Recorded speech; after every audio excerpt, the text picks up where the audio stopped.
بسم اللہ الرحمن الرحیم انہ من سلیمان و انہ بسم اللہ الرحمن الرحیم وقال اللہ تعالی قد افلح من تزکا وذکر اسم ربہ فصلی صدق اللہ مولانا العظیم وصدق رسولہ النبی الکریم الامین ان اللہ وملائکتہ یصلون علی النبی یا ایہا الذین آمنوا صلوا علیہ وسلموا تسلیما اللہم صل علی سیدنا ومولانا محمد وعلی آل سیدنا ومولانا محمد واصحاب سیدنا ومولانا محمد وبارک وسلم علیہ الصلاۃ والسلام علیک یا سیدی یا رسول اللہ وعلی آلک واصحابک یا سیدی یا حبیب اللہ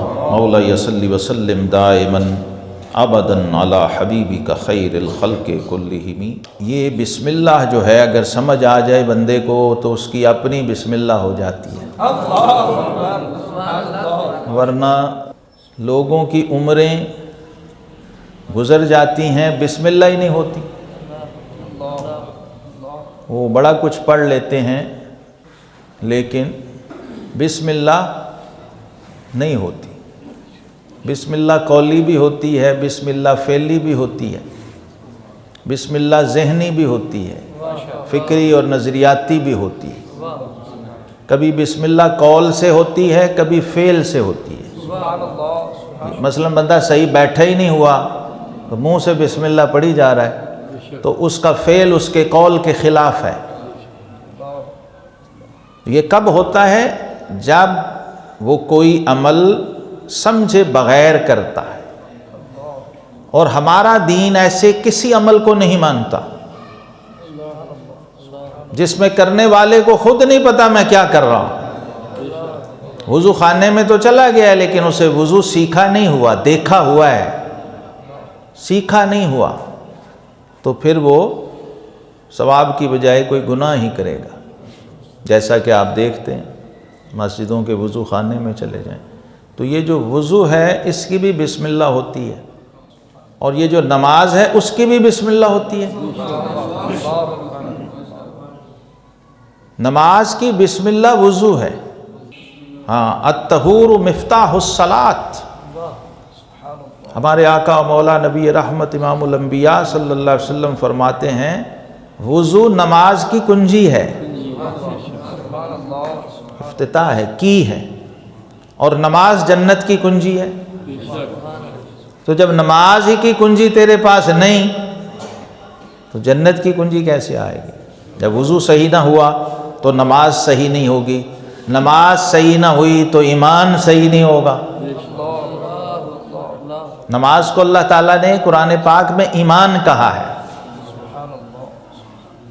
تو بنیاد اگر ٹھیک نہیں ہے تو پھر کیا ہوتا ہے؟ مسجد تو بنا لی شب بھر میں، ایمان کی حرارت والوں نے مسجد تو بنا لی شب بھر میں، ایمان کی حرارت والوں نے من اپنا پرانا پاپی تھا برسوں میں نمازی بن نہ سکا۔ اس لیے اقبال نے کہا تھا تیرا دل تو ہے صنم آشنا، تجھے کیا ملے گا نماز میں؟ دل میں بت سجائے ہوئے ہیں اور پڑھنے نماز آیا ہو۔ تو یہ بسم اللہ بنیاد ہے، یاد رکھیں بسم اللہ ہمارے دین کی، ایمان کی، عقائد و نظریات کی، ہمارے علم کی، عمل کی، اخلاص کی بنیاد ہے، اور اس کو اللہ رب العالمین نے حرف با سے شروع کیا۔ یہ اس کے اسرار میں سے ایک بہت بڑا سر اور راز ہے، یہ الف کی بجائے با سے شروع کیا، اور یہ با میں نے آپ کو بتایا تھا کیا ہوتی ہے۔ سیدنا علی المرتضیٰ شیر خدا کرم اللہ وجہ الکریم فرماتے ہیں کہ رب کائنات نے کائنات کا سارا علم قرآن میں رکھا ہے، اور قرآن کے سارے علوم اور اسرار اور معارف وہ سورہ فاتحہ میں رکھ دیے۔ اور جو کچھ سورہ فاتحہ میں رکھا وہ سارا بسم اللہ الرحمن الرحیم میں رکھا، جو کچھ بسم اللہ الرحمن الرحیم میں تھا وہ بسم اللہ کی با میں رکھ دیا، اور جو کچھ اس با میں چھپایا ہوا تھا وہ سارا با کے نقطے میں رکھ دیا، اور فرمایا با کا وہ نقطہ میں ہوں۔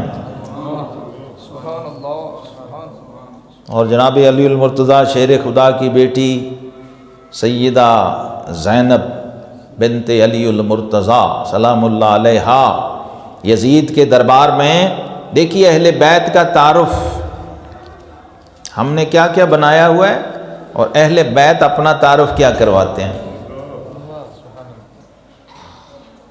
کیونکہ صاحب قرآن جو اس گھر کے مالک ہیں وہ فرماتے ہیں کہ لوگوں میں اپنے بعد تم میں دو چیزیں چھوڑ کے جا رہا ہوں، انی تارک فیکم الثقلین کتاب اللہ و اطرتی، دو بڑی چیزیں چھوڑ کے جا رہا ہوں، اللہ کی کتاب قرآن اور میرے اہل بیت، میری اطرت۔ اور فرمایا ان میں جو پہلی ہے وہ دوسری سے بڑی ہے، یعنی قرآن اور اہل بیت اطہار ہمیشہ آپس میں جڑے ہوں گے۔ تو جناب علی نے فرمایا میں بسم اللہ کی با ہوں، با کا نقطہ ہوں، با بھی نہیں، با تو بہت بڑی ہے، وہ کہتے ہیں میں با کا نقطہ ہوں۔ اور ان کی بیٹی سیدہ زینب نے یزید کے دربار میں جب خطبہ دیا تو انہوں نے کہا کہ انا کثرت بائہا، اے یزید جس قرآن کی تلاوت کے ہر حرف پہ تجھے 10 نیکیاں ملتی ہیں، میں اس قرآن کی بسم اللہ کی با کی زیر ہوں، کسرہ میں، میرا باپ با کا نقطہ ہے اور میں با کا کسرہ ہوں۔ تو جب تک قرآن سے نہیں جڑو گے اہل بیت کی معرفت نصیب ہی نہیں ہو سکتی۔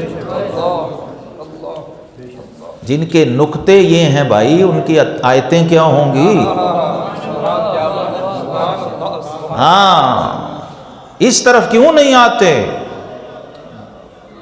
ادھر ادھر بھاگ دوڑ کے اپنی مرضی سے خود ہی دین گھڑ کے، خود ہی عقیدے گھڑ کے، اپنے نفس کی تسلیاں کر کے اور اپنے منجن اور چورن بیچ کے اپنی تسلی کرتے ہو۔ یہ قرآن بتائے گا اہل بیت کون ہے، اور اہل بیت بتائیں گے قرآن کیا۔ صاحب البیت ادری بما فیہ، جن کے گھر میں قرآن اترا ہے ان سے بہتر قرآن کون جانتا؟ تو ان سے پوچھیں، انہیں بتائیں نا، ان سے یہاں کیا ہوتا ہے انہیں بتا رہے ہیں، باہر والا بتائے گا گھر والے کو اندر کیا ہے، وہاں جھولی پھیلا کے خیرات لو۔ انا مدینۃ العلم وعلی بابھا فرمایا گیا نا۔ کیا مطلب ہے کہ علم کا گھر میں ہوں اور اس گھر کا دروازہ علی ہے، تو وہاں سے جو علم ملتا ہے وہ علم القرآن ہے۔ جو لنگر ملتا ہے نا، لوگ اپنے اپنے حساب سے کوشش کر رہے ہوتے ہیں، جو لنگر وہاں بانٹ رہا ہے وہ لوگ، انہوں نے تو ساری زندگی قرآن سے جڑے، قرآن سے فیض لیا، قرآن کے دسترخوان سے لنگر لیا اور وہی آگے بانٹا خلق خدا میں، اس کے مطابق اپنی زندگیاں گزاریں اور ڈھالا۔ تو رب ذوالجلال نے قرآن عظیم الشان کی ابتدا ہر سورت کی سورہ فاتحہ سے پہلے، ایک سورت ہے جس میں بسم اللہ نہیں رکھی، 114 سورتیں ہیں، وہ آیت میں نے پڑھ دی، وَإِنَّهُ مِن سُلَيْمَانَ وَإِنَّهُ بِسْمِ اللَّهِ الرَّحْمَٰنِ الرَّحِيمِ۔ یہ جو ہم اعوذ باللہ من الشیطان الرجیم پڑھتے ہیں یہ قرآن میں نہیں ہے، لیکن بسم اللہ الرحمن الرحیم یہ قرآن کی آیت ہے۔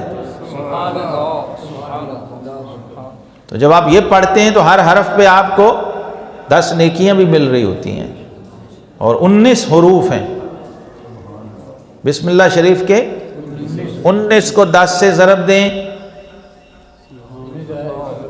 تو یہ تو سادہ سی 190 نیکیاں تو ویسے ہی بونس کے طور پہ آپ کو مل گئیں۔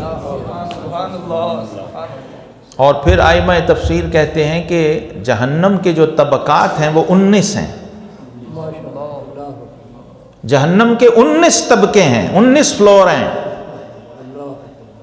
اور رب کائنات نے یہ بسم اللہ کے جو 19 حروف ہیں، اگر کسی کو بسم اللہ کا فیض اور نور مل جائے تو جہنم کے 19 طبقوں سے اس کی حفاظت کا حصار بن جاتا،